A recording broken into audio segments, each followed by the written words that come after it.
Herkese merhaba. Bol kazançlı, sağlıklı, güzel bir gün dilerim. Şimdi gümüşle başlayalım analizlerimize. Gümüşte Cuma günü yaşadığımız şu yükseliş sonrasında dün bir düzeltme süreci gördük. Şu an için buradan tekrar bir tepki almış durumdayız. Yalnız bugün için şu analizi biraz güncellememiz gerekiyor. O yüzden şu geçmiş analizleri gizleyip Cuma günü ve dün oluşan hareketlerin önemli seviyelerini bir belirlemek istiyorum bugün. Burada öncelikle dün piyasalar açıldığında gördüğümüz bir tepe noktamız var. Bakın şu mumun fitil boyu bizim için önemli olacak. 19.68, 19.50, 19.68 üstü kapanışlar yükselişlerin devamını bize gösterecek. Aşağıda ise şu yatay hareketin direnç bölgesi bizim için önemli. Bakın defalarca burada talebin arza döndüğü bir alan var. Dolayısıyla bu direnç artık destek olarak çalışması gerekir. Dolayısıyla burada da aşağıda takip edeceğimiz destek bölgemiz 19-18-89 aralığı. 18-89 altında gümüşte kalıcılık görürsek tekrar şu diplere doğru 18'lere doğru satışların derinleşme ihtimali gündeme gelir. Yukarıda ise 19.68 kırıldığı takdirde yükselişlerin devamını bekleriz. Ancak şurada şunu da unutmayalım. Bakın şu kırmızı mumun dip bölgesi bizim için çok önemli. 18.66. Bu bölgeyi kırıp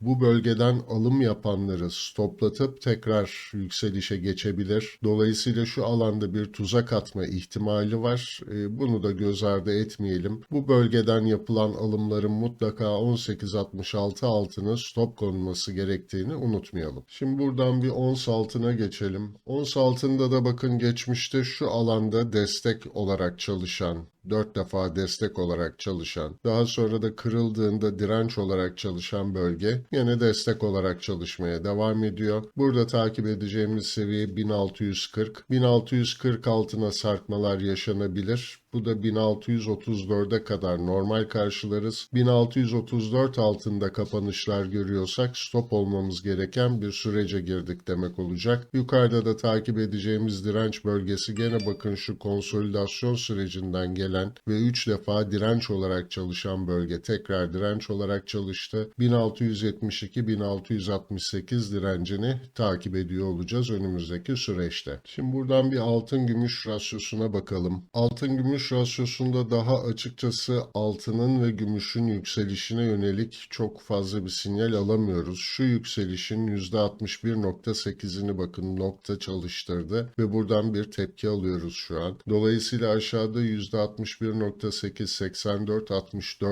84-64 seviyesi kırılmadığı sürece hatta bunun altında da bakın şu destek bölgesi var. 84-10. 84-10 altında kapanışlar görmediğimiz takdirde şu son yükselişin düzeltmesini yaptık ve altın gümüş rasyosunda tekrar yükselişlerin başlama ihtimalini konuşuyor olacağız. Dolayısıyla 84-10 kırılmadan altın ve gümüşte son dip görüldü diyemiyoruz. Özellikle gümüşte yükselişlerin hızlanmasıyla da bu hareket gelecektir. Dolayısıyla aslında altın yatırımcısının da gümüşü yakından takip etmesi gerekecek. Gümüşte artık güçlü alımlar başlamadığı sürece altında da çok rahat edemeyeceğimiz bir süreci yaşıyor olacağız. Buradan bir platine bakalım. Platinde geçmişten gelen bakın şurada 3 defa direnç olarak çalışan bir bölge var. Bu bölgenin üstüne atmıştık son yükselişte ve tekrar altına döndük. Aslında bu tipik platinin hareketleridir. Sürekli bu tür aşırılıkları olur ve bu sebeple de çok fazla stop olunan bir emtiadır. O yüzden belli bir tecrübeye sahip olmayan kişilerin asla trade etmemesi, bulaşmaması gereken bir emtiadır. Burada 938 üstünde kalıcı olmadığı sürece platinde de gene direncin çalıştığını ve satışların gelebileceğini takip edeceğiz. Şu an için bakın şu konsolidasyon alanına tekrar geri dönmüş durumda. Aşağıda 908-905 destek bölgesini takip edeceğiz. Yukarıda da bugün için takip edeceğimiz direnç bölgemiz 923-920 aralığı. 923 üstünde kalıcılık sağlarsa da yukarıda tekrar 938'in kırıldığı süreçleri takip ediyor oluruz. Şimdi buradan hızlıca bir gramlara geçelim. Açıkçası gramlarda da